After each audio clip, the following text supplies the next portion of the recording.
Bonjour à tous. À la une de l'actualité, le président de l'université Félix Houphouët-Boigny de Cocody appelle à la fin de la grève. Le professeur Adou Karamoko, nommé le 20 juillet dernier, a demandé aux étudiants de reprendre les cours dès demain lundi. Fin vendredi de la conférence internationale sur le sida à Durban en Afrique du Sud. Les gouvernements africains ont été exhortés à instaurer la couverture maladie universelle pour financer les soins de santé avec leurs ressources propres. 8 jours après le coup d'État manqué en Turquie, la Grande Purge continue.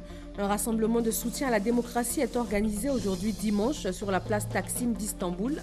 Un appel lancé par la principale formation d'opposition du pays.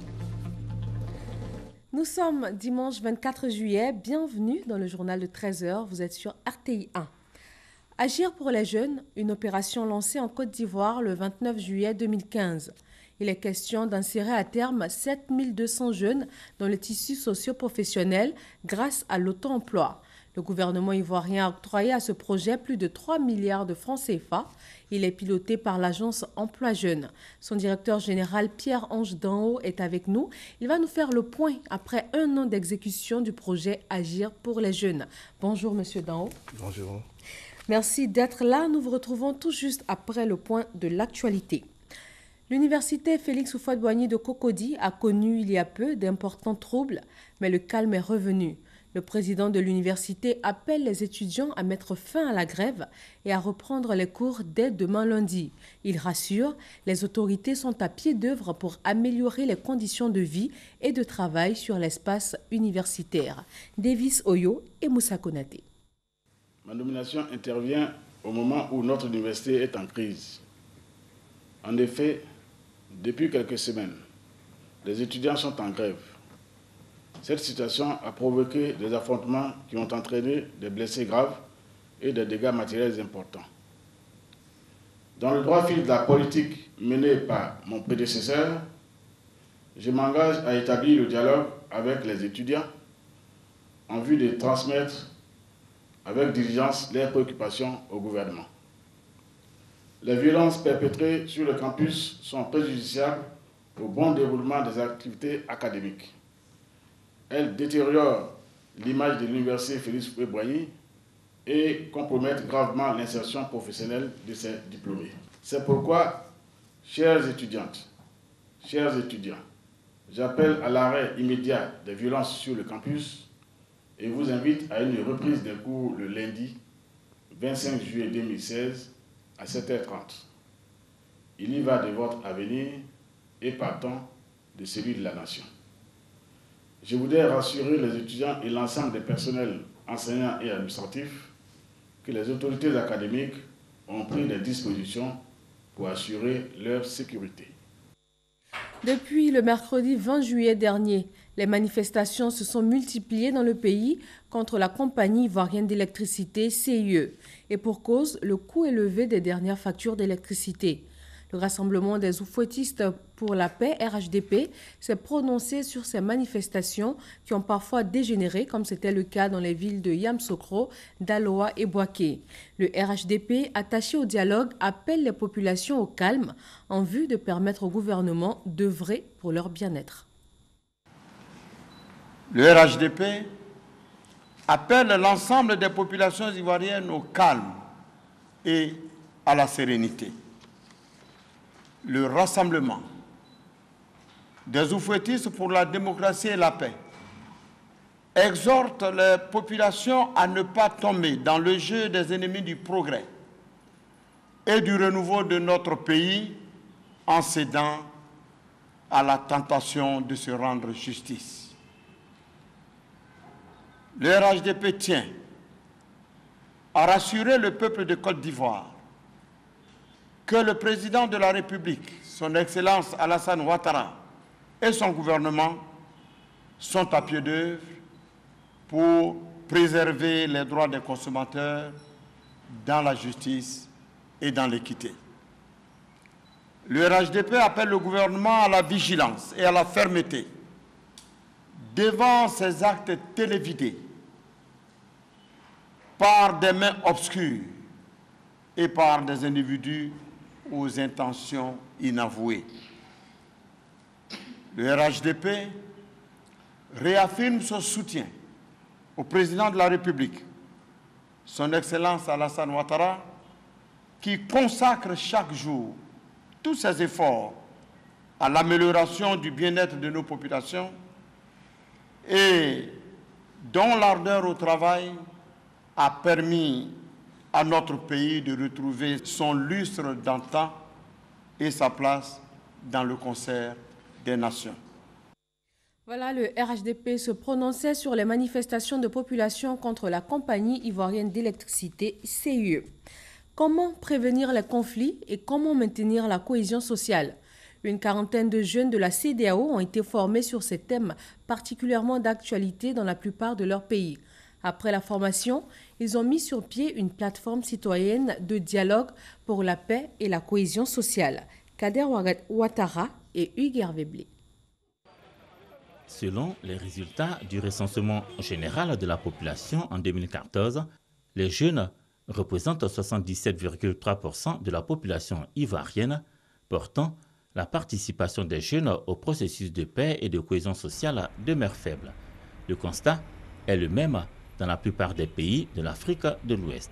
À l'initiative de Gorée Institute, organisation qui œuvre au renforcement du dialogue et à la résolution pacifique des conflits, 45 jeunes issus des pays de la CEDEAO ont désormais une meilleure appréciation de la prévention des conflits et du leadership organisationnel. Après 72 heures de formation, ils sont aptes à identifier les contraintes et défis liés à la prévention des conflits et à leur gestion. On a appris qu'est-ce qu'un leader, on a appris aussi comment résoudre un conflit, comment dialoguer avec les autorités et comment aussi utiliser les connaissances que nous avons apprises pour pouvoir aller implémenter ça au niveau de nos pays respectifs. Il faut sensibiliser la jeunesse, peut-être à travers des forums, ou bien même faire un plaidoyer, leur dire que maintenant l'heure n'est plus à l'attente. Résultat des échanges, une plateforme citoyenne de dialogue pour la paix et la cohésion sociale en Afrique de l'Ouest est désormais de mise. Et cette plateforme sera un espace d'échange pour les jeunes, un espace aussi de plaidoyer pour que aussi les jeunes puissent ensemble harmoniser leur stratégie d'intervention et sur cette base-là, qu'ils puissent servir de levier dans les réflexions pour la paix et la stabilité en Afrique de l'Ouest. Gorée Institute n'en est pas à sa première activité en Côte d'Ivoire. L'organisation avait dépêché à l'élection présidentielle de 2010 une équipe d'observateurs. La conférence internationale sur le sida s'est achevée ce vendredi à Durban, en Afrique du Sud. Un appel a été lancé pour l'augmentation des fonds destinés à la lutte contre la pandémie. Les gouvernements africains ont été exhortés à instaurer la couverture maladie universelle afin de financer les soins de santé avec leurs ressources propres, y compris le VIH et la tuberculose. Kadi Fadiga Fofana, envoyé spécial à Durban. Il faut passer à l'action, il faut passer à l'action. Un message devenu presque un refrain lors de cette 21e conférence internationale sur le sida à Durban.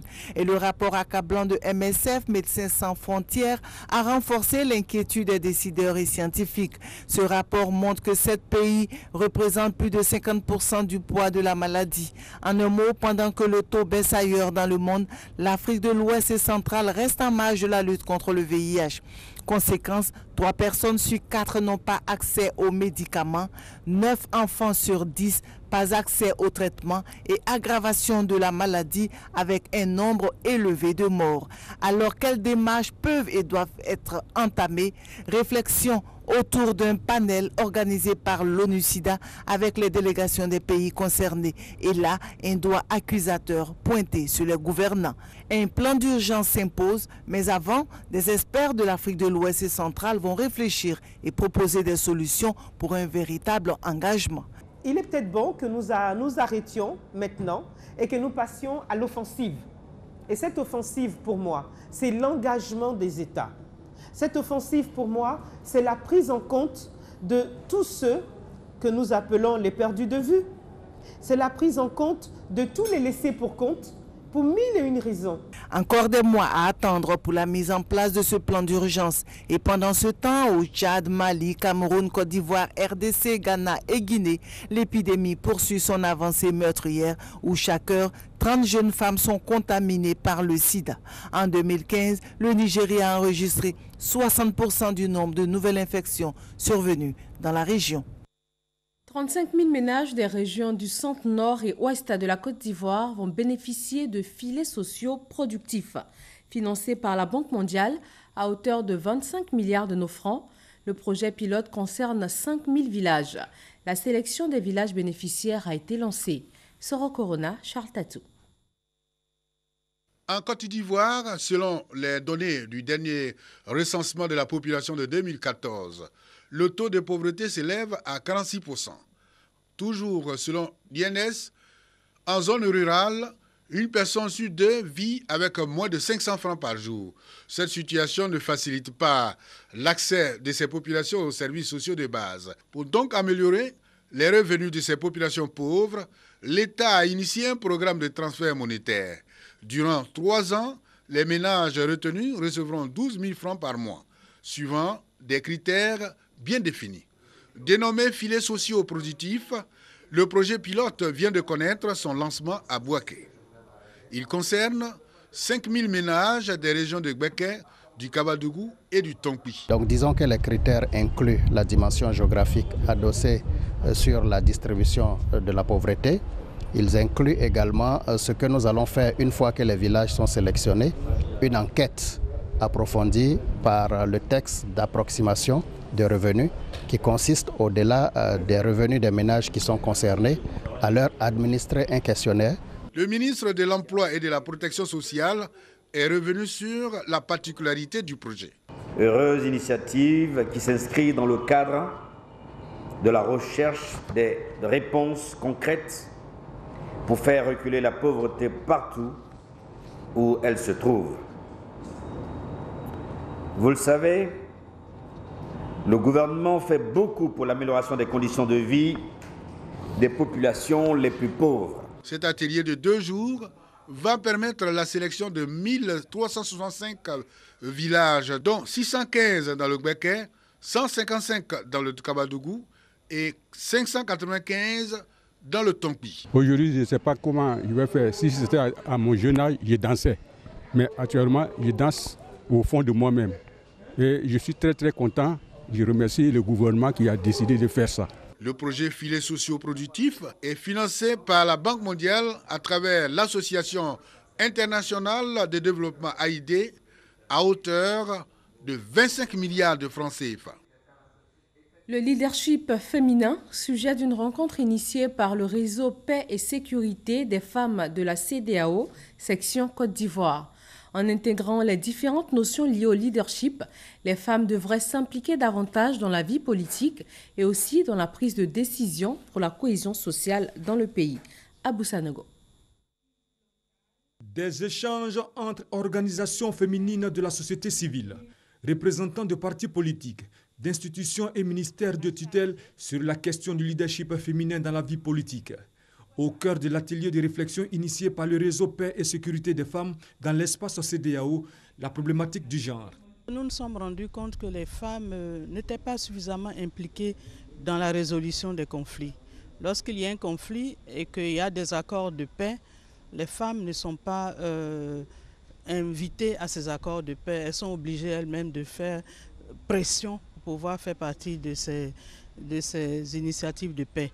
Donc nous nous sommes dit qu'il faut que les femmes puissent être formées, leurs capacités puissent être renforcées. Il faut le faire. La formation, elle est pédagogique. Former pour contribuer au développement et consolider la paix dans le pays.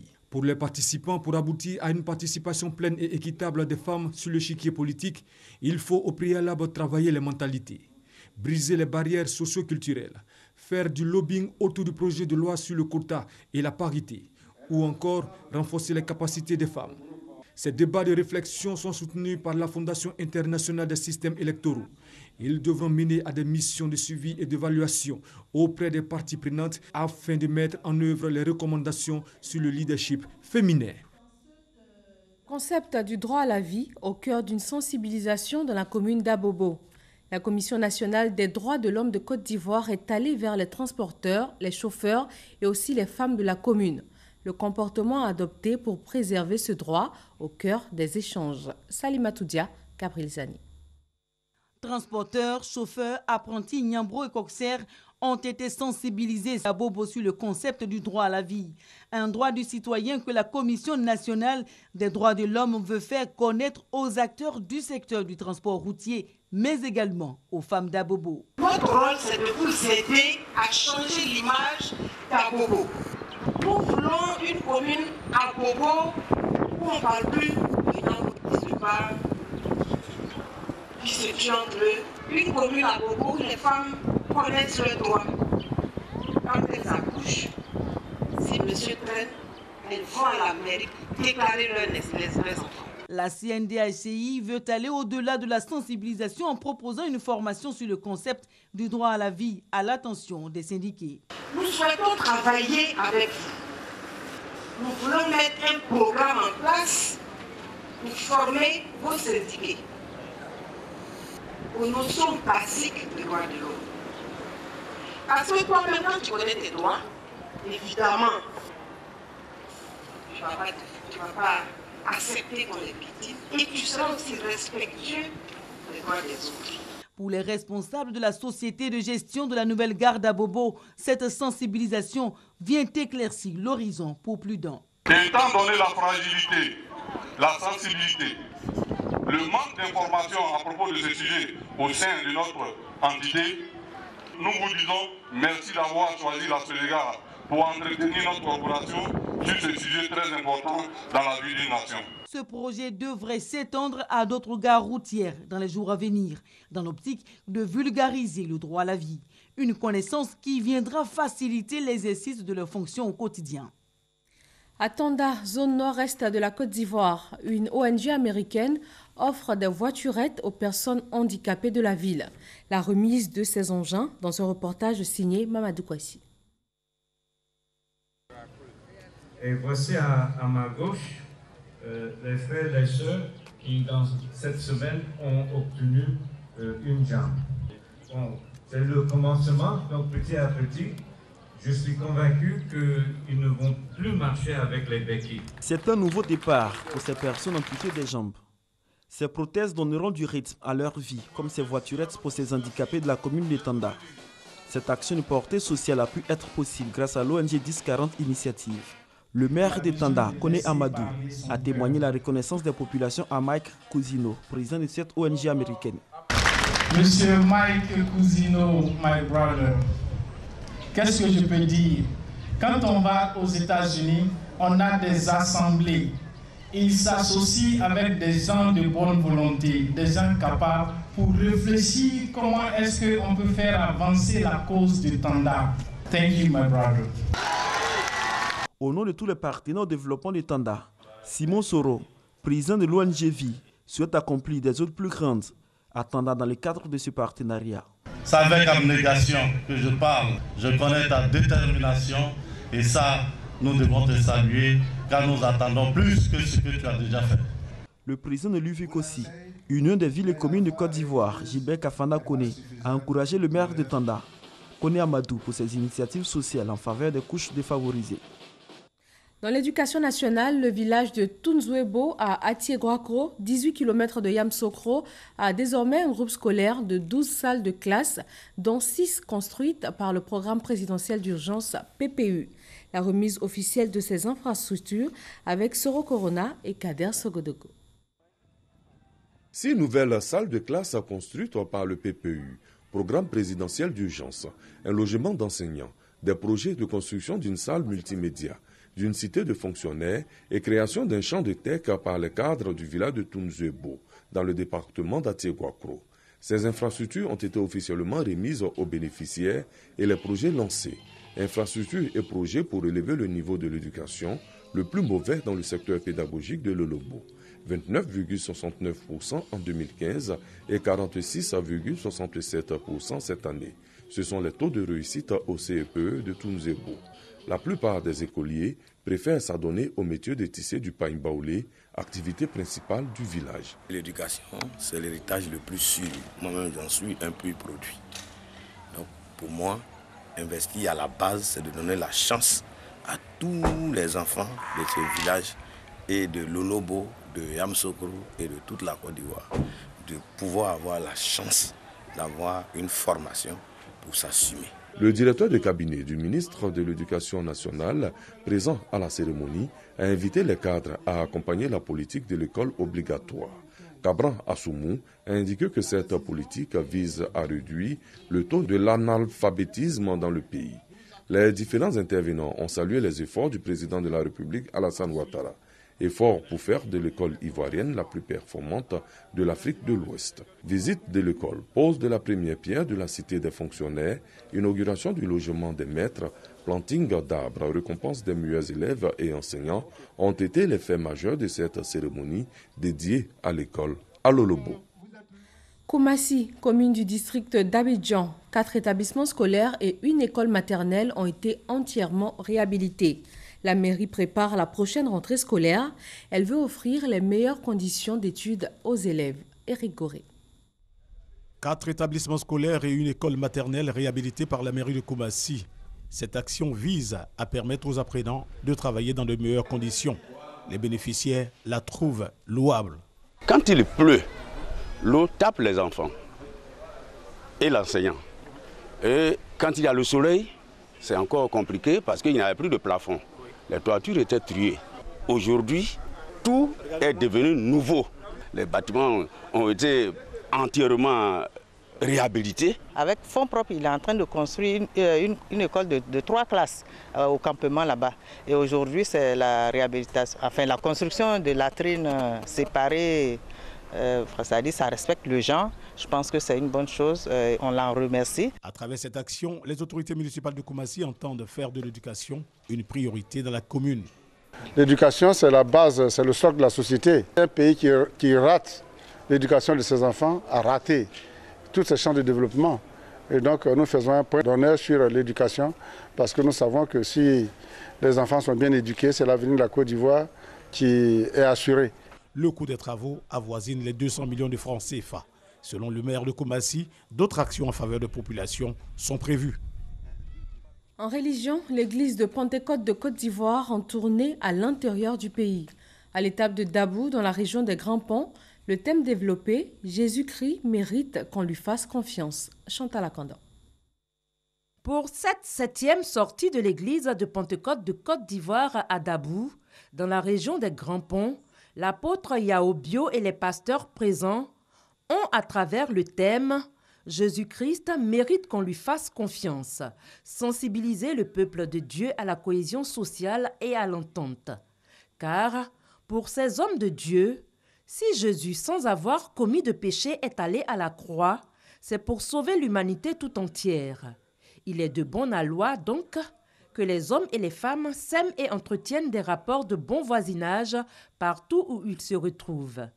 Selon les apôtres Yao Bio et Anzouan Kobenan, le peuple de Dieu doit toujours renouveler sa foi en l'Éternel des armées, en reconnaissance à l'acte que Jésus-Christ a posé pour la paix des cœurs. Dieu a inspiré son serviteur pour bénir le peuple de Dabou, pour bénir toute la ville de Dabou et bénir toutes les autorités de Dabou et prier pour que la grâce de Dieu soit sur toute la ville, soit sur tous les fidèles et que le nom de Jésus-Christ soit glorifié dans la région de Dabou. L'imposition des mains sur le peuple de Dieu par l'apôtre Yao Bio a constitué la séance de délivrance et de guérison miraculeuse des fidèles lors de cette croisade. L'Église des Assemblées de Dieu a tenu son assemblée générale ordinaire. L'Église prévoit la construction de 5000 nouveaux temples sur les 5 prochaines années. 145 nouveaux pasteurs ont été consacrés. Léon Pro. Engagement public, officiel et définitif de nouveaux pasteurs, 145 au total, chacun avec son épouse, à être un modèle en foi, en acte et en parole, bref, à servir Dieu selon l'Évangile. expression aussi de leur aptitude à conduire le peuple de Dieu, une aptitude couronnement des 7 étapes du parcours ministériel qui prend en compte la formation théologique et les stages, soit 10 à 15 années de cheminement depuis l'appel de Dieu. On dira le couronnement d'une étape de formation, mais le démarrage effectif d'un ministère avec toutes les responsabilités qui vont avec. Je prends l'engagement de servir mon Dieu sérieusement. Nous voulons être une génération stratégique, une génération missionnaire, une génération charismatique.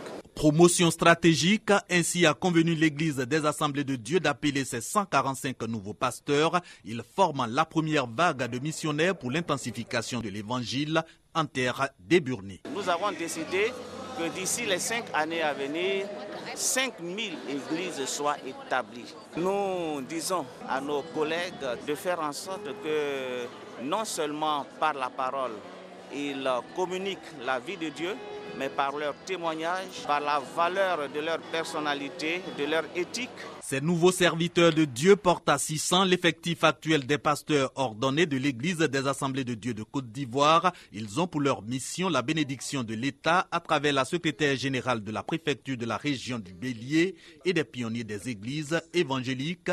Tous à leur tête, des dirigeants américains et européens de l'Église des Assemblées de Dieu. Dans l'actualité internationale, une manifestation de l'opposition a dégénéré hier à Libreville, la capitale gabonaise. Un collectif de 7 candidats à la présidentielle de fin août et l'Union sacrée pour la patrie ont appelé ensemble à une marche pacifique contre la candidature du président Ali Bongo pour la raison qu'il ne serait pas né gabonais et ne peut donc pas se présenter à l'élection en vertu de la Constitution. 8 jours après le coup d'État manqué en Turquie, la Grande Purge continue. Un rassemblement de soutien à la démocratie est organisé aujourd'hui dimanche sur la place Taksim d'Istanbul. L'appel a été lancé par la principale formation d'opposition, le Parti républicain du peuple CHP. Le Parti de la justice et du développement AKP du président Erdogan s'est associé à l'initiative. Retour sur le sol ivoirien, 3 individus, membres présumés d'un gang de vol à main armée, mis aux arrêts par la police criminelle. Ils auraient commis plusieurs vols dans le district d'Abidjan et dans sa banlieue, notamment Songon-Agban, pour un montant de plus de 8 millions de nos francs. Abou Sanogo.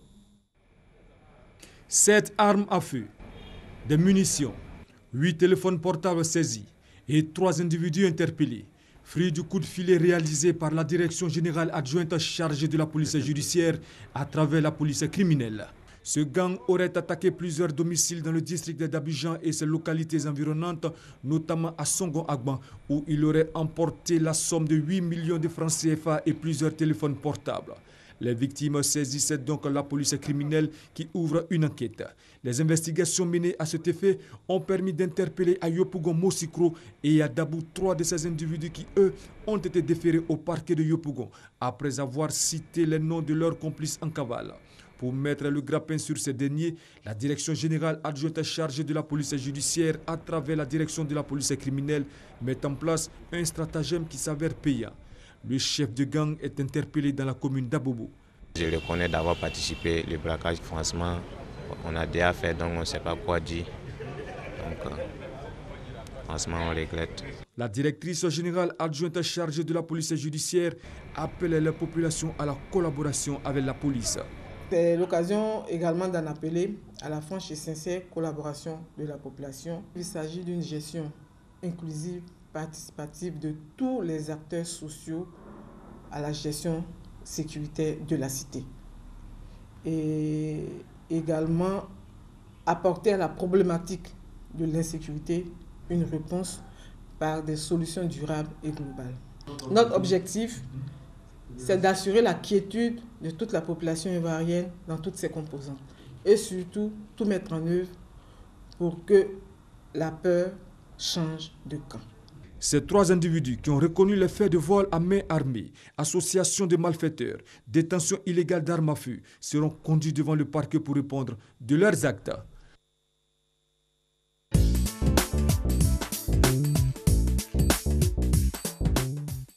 « 13h30, bienvenue dans le magazine du dimanche. L'opération Agir pour les jeunes, lancée en juillet 2015, fait son premier bilan. Combien de jeunes ont pu créer leur entreprise grâce aux fonds alloués à ce projet? Comment ont été utilisés les 3 milliards octroyés à l'opération?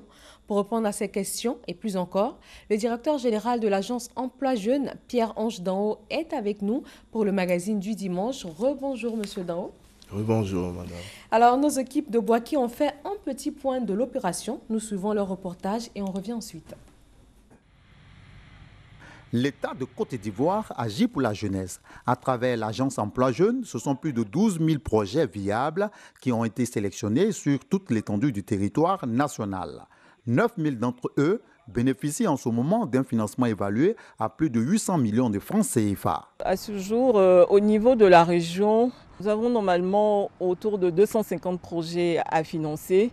Mais en ce qui concerne la commune de Boaké, nous avons exactement 111 projets à financer pour un montant de 45 millions. 44 jeunes ont pu bénéficier à ce jour de ce financement pour un montant d'environ 15 millions. C'est pour voir de plus près l'utilisation effective de ces financements qu'une délégation de l'agence Emploi Jeunes est sur le terrain. Selon cette délégation, les projets se déroulent comme souhaité à Boaké. Après des 50, les bénéficiaires réussissent à démarrer et à développer leurs différentes activités. J'ai reçu 305 000 de l'emploi jeune.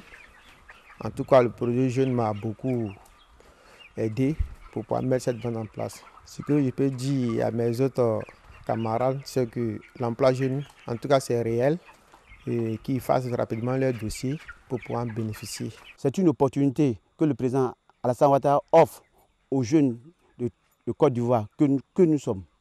Les 3000 autres jeunes enregistrés et en attente de financement doivent absolument prendre part aux différentes séances de formation proposées avant l'octroi des prêts qui vont de 100 000 à 700 000 francs CFA.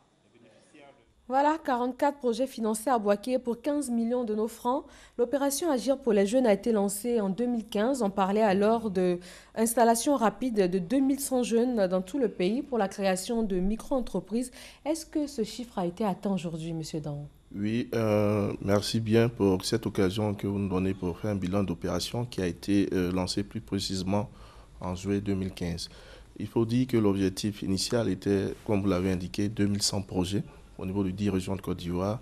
Et compte tenu de l'engouement sur le terrain suscité par le projet, cet objectif-là, le gouvernement a bien voulu faire un effort complémentaire pour porter l'effectif initial à 7200 projets.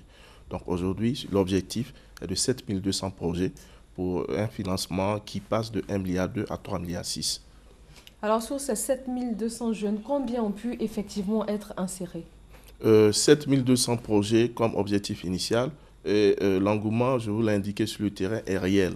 De sorte qu'aujourd'hui, nous projetons en fin de financement de projet 12 337 projets finalement mis en place, soit un dépassement de plus de 100%. Voilà, donc, qui permettent de faire ressortir tout l'engagement des jeunes qui ont un intérêt manifesté vis-à-vis de tout ce qui est entrepreneurial. Donc aujourd'hui, 12 337 projets profilés qui sont éligibles au financement. Également 9 037 jeunes qui ont déjà bénéficié de formations qui pour nous sont une condition, je dirais, obligatoire, qui doit que le jeune puisse être formé avant, bien entendu, de pouvoir avoir les instruments, les outils pour bâtir son plan d'affaires, ce qui lui permettra donc de pouvoir instruire son dossier et finalement bénéficier de financement. Donc je l'indiquais, 12 000 projets profilés éligibles au financement, 9 000 jeunes qui ont participé aux différentes actions de formation. Et ces formations seront bouclées en fin juillet 2016. Et ensuite, les financements qui sont progressivement en cours de mise en place ont permis déjà de bénéficier à plus de 1800 jeunes au 30 juin 2016. Donc vous le disiez, il faut être formé avant de pouvoir effectivement bénéficier. Alors sur plus de 9000 bénéficiaires qui ont été formés, pourquoi il y a seulement 1800 projets qui sont exécutés?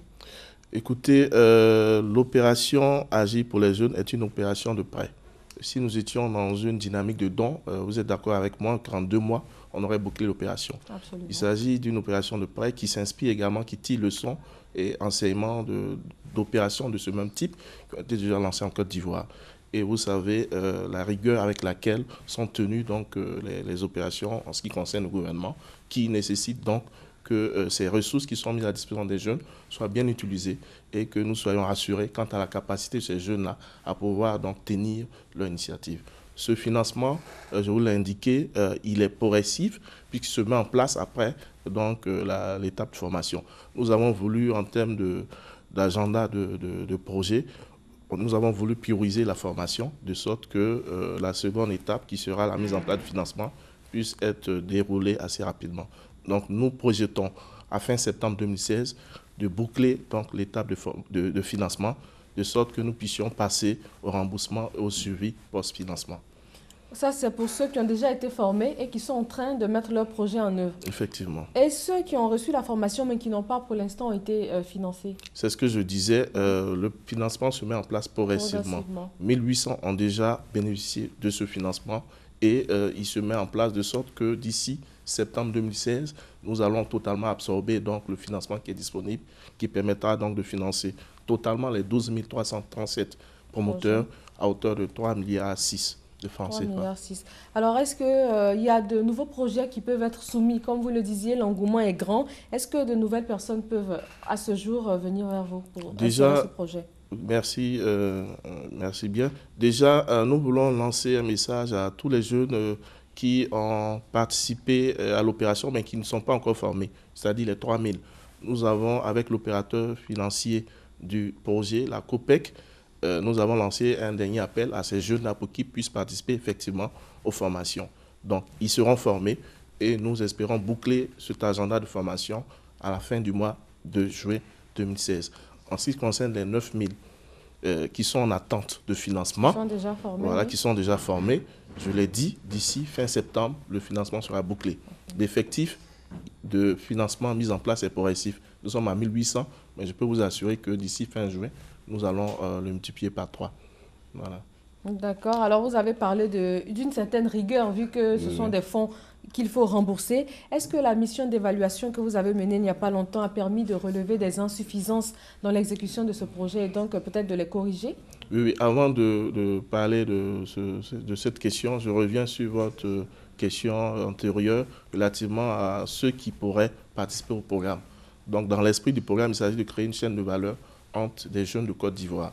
Donc, de ce fait, ceux qui ont pu bénéficier du premier financement pourront rembourser. Et ce remboursement-là constituera principalement les ressources qui vont permettre donc d'alimenter le second projet, la seconde phase du projet. Et d'où la nécessité pour nous d'engager une fois de plus les jeunes pour un remboursement effectif, pour permettre également à d'autres jeunes de pouvoir profiter de cette initiative qui est beaucoup attendue donc, sur le terrain. En ce qui concerne maintenant la question relative aux suivi-évaluations, pour nous, ces missions de suivi-évaluation avaient pour objectif de nous rendre compte des réalités des blocages effectifs des financements sur le terrain. Donc, au cours de ces missions, nous allons en contact avec les jeunes, nous recueillons leurs préoccupations, mais surtout, nous engageons une fois de plus toute la communauté pour le soutien à ce projet-là qui, je peux le dire, est véritablement entouré tant par les autorités préfectorales, les autorités politiques, religieuses, les responsables d'associations de jeunesse que nous remercions au passage pour tout l'intérêt et pour tout l'engouement. Alors, monsieur, dans l'opération a une particularité, c'est qu'il n'est pas question de remettre main à main ou des chèques aux bénéficiaires. Donc, comment est-ce que ça se fait concrètement? D'accord. Donc, de manière concrète, au cours de l'année 2015, de juillet 2015 à novembre 2015, monsieur le ministre de la Promotion de la Jeunesse, de l'Emploi des Jeunes du Service Public a parcouru toute la Côte d'Ivoire, plus de 100 localités. Et ces missions ont permis déjà de profiler les jeunes et de pouvoir identifier les projets éligibles au financement. Ces missions ont permis également de pouvoir faire un cadrage financier des enveloppes par région. Et c'est ce qui a été fait au cours donc de cette première étape de sélection. Ensuite, nous avons eu l'étape de formation qui s'en est suivie, qui a permis de former les jeunes et qui va prendre fin en juin. L'étape de financement qui permet donc la mise à disposition effective des prêts à partir des plans d'affaires élaborés par ces jeunes-là qui sont bien formés, qui ont donc tous les outils entrepreneuriaux. Et une fois le dossier instruit, la COPEC met en place le financement. Voilà. Mais nous n'arrêtons pas là, puisqu'après le financement, il faut bien rembourser. Absolument. Donc ensuite, il y a un suivi post-financement pour nous permettre de pouvoir préserver des financements et surtout nous projeter pour la phase 2 du projet, de sorte que l'effectif soit plus important pour les éditions à venir. D'accord, alors on va partir d'un cas vraiment très concret, d'un projet qui a été sélectionné. Moi, mon projet a été accepté, je vais bénéficier d'une formation. Quelles sont les différentes étapes jusqu'au financement et à la mise en activité? D'accord, donc vous avez été sélectionné au cours d'une des missions conduites par M. le ministre Sidi Touré et vous avez été contacté par la COPEC, ça c'est le premier niveau. Vous avez été contacté par la COPEC qui vous a répertorié au niveau de la base de données. Vous êtes convoqué à un atelier de formation. Au bout de cet atelier de formation, vous avez une attestation de formation qui est jointe à votre dossier, dans l'instruction de dossier. Donc, une fois que vous avez cette attestation, vous suivez donc un processus d'élaboration de votre plan d'affaires. Il ne s'agit pas de plans d'affaires, je dirais, très volumineux. C'est des plans d'affaires simplifiés qui nous permettent de nous rassurer que le jeune qui va porter le projet puisse bien le soutenir. Donc, après cette phase d'élaboration du plan d'affaires, vous avez la phase d'instruction du dossier, voilà, au niveau de la COPEC. Donc, le comité de crédit de la COPEC, puisqu'il ne s'agit pas de don de prêt, va statuer sur votre projet. Ce n'est pas une sanction, c'est juste un process et mettre en place votre projet, puisque vous êtes déjà présélectionné. Ensuite, lorsque le financement est mis en place, nous vous accompagnons pour les différentes acquisitions. Donc, nous ne remettons pas de l'argent directement entre les mains donc, du jeune. Voilà, donc le jeune présente ses besoins en financement. Il est accompagné pour les différentes acquisitions. On peut lui mettre à disposition son besoin en fonds de roulement, c'est-à-dire ce dont il a besoin pour faire ses petits achats. Oui. Et ensuite, à travers donc, le dispositif de l'agence emploi jeune, nous assurons du suivi. Et la COPEC, à son niveau, s'assure donc du remboursement effectif. Effectif du montant. Alors, vous avez mis l'accent sur l'agro-pastoral. Est-ce que dans la pratique, vous avez constaté que c'était un choix judicieux? Est-ce qu'il a porté les fruits escomptés? Oui, à côté de ce secteur agro-pastoral, nous avons bien entendu le secteur des services. Les services, oui. Ce sont deux secteurs d'activité qui présentent des opportunités importantes d'emploi et dans lesquels les jeunes même déjà exercent. Voilà, donc on a des jeunes qui exercent, qui ont juste besoin d'un coup de pouce pour pouvoir donc aller à échelle sur l'investissement. C'est ce coup de pouce-là que le gouvernement apporte donc, à travers ce projet. Et en plus du suivi évaluation interne, le ministère de la promotion de la jeunesse, de l'emploi des jeunes du service civique a initié une mission de suivi évaluation externe. Ce suivi évaluation externe va nous permettre de bien évaluer l'impact du projet sur le terrain, de bien nous assurer que les ressources mises en place par le gouvernement ont été optimisées, de sorte à en tirer des leçons et améliorer donc la phase 2 du projet. C'est-à-dire que pour l'instant, on ne sait pas si ce qui a déjà été fait porte les fruits sur le terrain? Oui, de manière, je dirais, de manière factuelle, on pourrait dire que les premiers effets sont positifs puisque les jeunes sont financés. Ça change déjà, je dirais, leur manière de vivre puisqu'ils ont une nouvelle activité. Ils sont en activité. Pour nous, le défi, c'est de faire de ces activités-là des activités pérennes et de donner la capacité à ces jeunes de porter ces activités-là sur une longue durée, de pouvoir rembourser et de revenir même solliciter des prêts pour aller à l'échelle et être les PME de demain. Parmi ces jeunes, il était censé avoir 50% de femmes. Est-ce que ça a pu être respecté?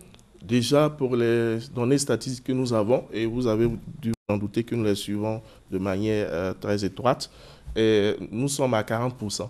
Voilà, 40% de jeunes femmes. Et compte tenu de l'effectif des 12 337 que j'ai indiqué, nous espérons au moins atteindre le taux de 50% de jeunes femmes qui généralement sont censées mieux rembourser que les jeunes hommes. Que les jeunes hommes, d'accord. Alors l'agence emploi jeune que vous pilotez, il y a plusieurs projets, ce n'est pas seulement Agir pour les jeunes. Hein. Quels sont les autres projets aujourd'hui qui sont disponibles pour la jeunesse en quête d'emploi? Merci bien. Agir pour les jeunes, c'est 12 000 opportunités, c'est 30 000 emplois à terme. Mais à côté d'Agir pour les jeunes, le gouvernement ivoirien, à travers l'agence emploi jeune et l'appui des partenaires techniques financiers, qu'il faut saluer au passage, offre plus de 78 000 opportunités à décembre 2016. De janvier à juin 2016, c'est un peu plus de 91 000 jeunes qui ont tapé à nos portes et 19 000 parmi eux ont pu bénéficier d'opportunités. C'est le lieu d'inviter tous les jeunes de Côte d'Ivoire qui sont en quête d'insertion, qui veulent participer à la construction de leur pays, de taper aux portes de l'agence emploi jeune, qui est le guichet unique mis à la disposition du gouvernement ivoirien pour les accompagner dans leur quête d'emploi. Le site internet de l'agence emploi jeune, je le rappelle, c'est www.agiplejeune.com. emploijeune avec S à la fin.ci. Emploijeune.ci, l'adresse est donnée, tout le monde peut aller sur cette adresse pour voir comment est-ce qu'il peut faire financer ses projets. Merci M. Danho, directeur général de l'agence Emploi Jeune. Le projet Agir pour les jeunes continue, 1800 projets financés sur les 12 000 profilés, 76% des fonds encore disponibles. La jeunesse est invitée à présenter des projets selon des critères bien définis pour bénéficier de financement. Encore une fois, merci M. Danho. Merci à vous de nous avoir suivis ce dimanche. Bonne fin de journée sur RTI 1.